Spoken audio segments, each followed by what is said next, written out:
कहाँ से तनी जाता नहीं कलकत्ता कमाए खाते ना नहीं जाए के। अरे काहे नहीं जाए के? हम कहते नहीं जाए के ना कमाई में तो खइबू का हैं बोला रोको तनी रुक जाए ना जाए तो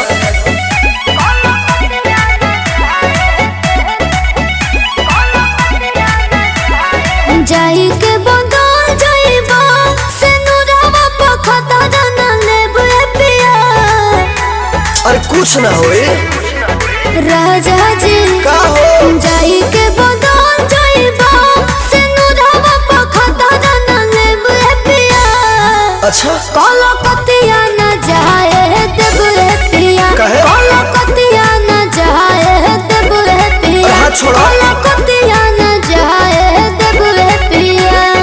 अच्छा कमाई में तो घर कैसे चले तू ही बोला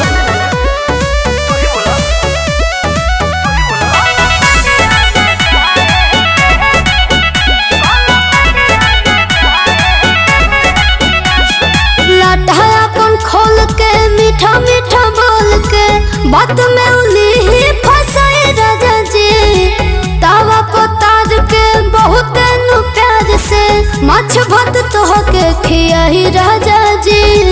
हमारा तो मटन पसंद बा माछ भात ना खाई हो तो से प्रेम वाला लाशा लगाई दे उतरा सा में नासा मिलाई दे।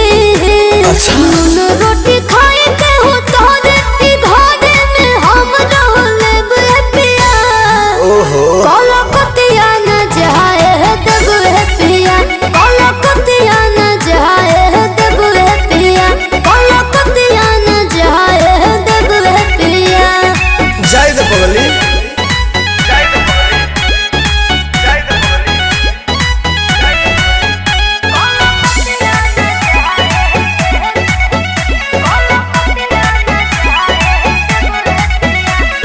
साहब कैसे गम के हमारा बलम के अपन सनाम बनाए राजा जी।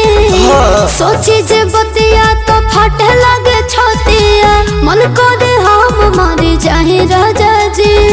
ऐसे मत बोला तुम तो जान हो मेरी पगली कैसे कहती शिवानी के दिन रतिया उतमार दे आंसू तोहार मतिया। ना ना। सोना लेखा बड़ोए हो बनमु ना चाही भरल पैसा से जेब पिया।